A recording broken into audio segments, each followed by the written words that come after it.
youtube.com/MugenLord. Subscribe to the channel for gaming news, updates, discussion, and live streams. Signing off. Hey guys, it's MugenLord here, and I'm back again with another video. If you guys haven't checked out my last video, which I talk about the relationship between the game developers and content creators, I'll suggest you check it out. I'll probably leave it in a link in the description below, or put it at the end of the video, so make sure you go check it out. But today I want to talk about the state of YouTube content creation, mainly from a gaming perspective, since my channel and the community we've created is gaming focused. Now, if you were to say to me about like 10 years ago that YouTube would be one of the world's most influential platforms of today's generation, I would certainly laugh in your face. But this platform had pretty much created some of the most respected content creators and also some of the most hated. But gaming in particular came a long way. Now, I remember when angry reviews were extremely popular, and then came Let's Plays. This platform has spawned a lot of content for pretty much gamers to consume. Now, we were open to hear opinions from people who were everyday average Joes like the rest of us. It created trust between the viewer and the content creator. Game media channels such as IGN and GameSpot had become less relevant.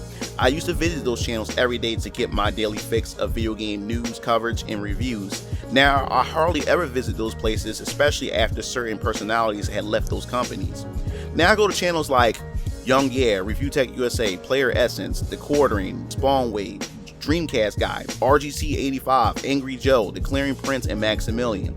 Despite how you feel about some of these content creators that I mentioned, they are some of the most influential people in the gaming space. Even though some can be seen as questionable, they have still built trust within their respective communities that they have built, to the point that it threatens gaming corporations and game journalist sites like Kotaku and Polygon.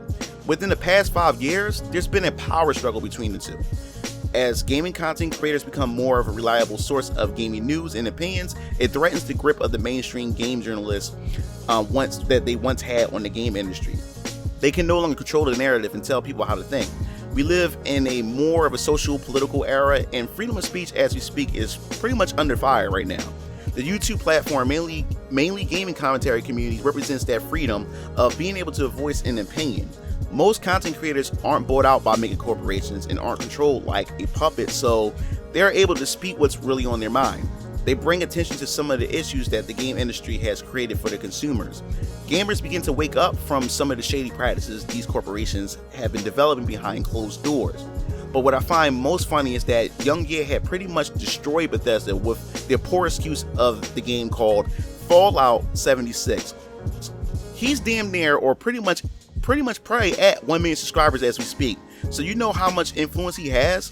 Bethesda literally sent him a collector's edition of the game, in which he never ordered to begin with. They simply did it hoping it would shut him up about their terrible game. But as I said, you can never buy my boy Young out. Game journalism is becoming a thing of the past because most of them been bought out by mega corporations and social political movements, which means there is an agenda that needs to be pushed each and every time an article is posted on their website. Something is either racist, sexist, or homophobic, or even transphobic.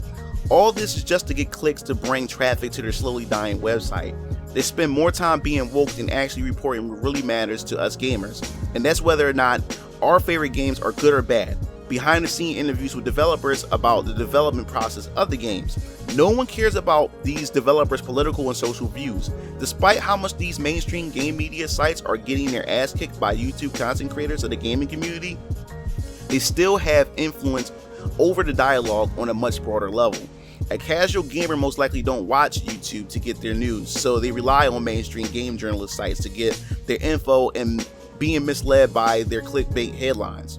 This in turn also affects YouTube as a platform because it pretty much creates new unclear community guidelines in which YouTubers begin to get demonetized, and it trickled down to smaller channels like mine, which has a hard time experiencing growth not only because of my content but also the algorithm set in place. It's an uphill struggle between gaming content creators and mainstream game journalists. I want to hear your thoughts on this topic. Who are your favorite gaming YouTube channels and why? Will things in terms of freedom of speech get any better, or will it get worse? Definitely want to hear your thoughts in the comment section below, because I think this is a really important topic, because I never thought that freedom of speech was really this important until now, that it's pretty much being almost pretty much stripped away from us. Now we have to be cautious of what we say and what buzzwords to avoid in order to not get our channels demonetized, because YouTubers out there and content creators who make a living off of YouTube, and now their livelihood is being threatened by having a different opinion or having a different political belief from, you know, what's, I guess you could say, from the popular, and now it's affecting everybody's YouTube channels, and especially if you're right leaning on the political stratosphere or whatever you want to call it, and that's really hurting a lot of content creators in that sense. But it's overall affecting everybody on YouTube. So I definitely want to hear your thoughts in the comment section below. What is your experience with if you definitely are a content creator watching this, what is your experience as far as that is concerned with having an opinion that, I guess you could say, is unpopular from the mainstream? So that wraps everything up. This is MugenLord signing off. See you game fiends later. Peace out.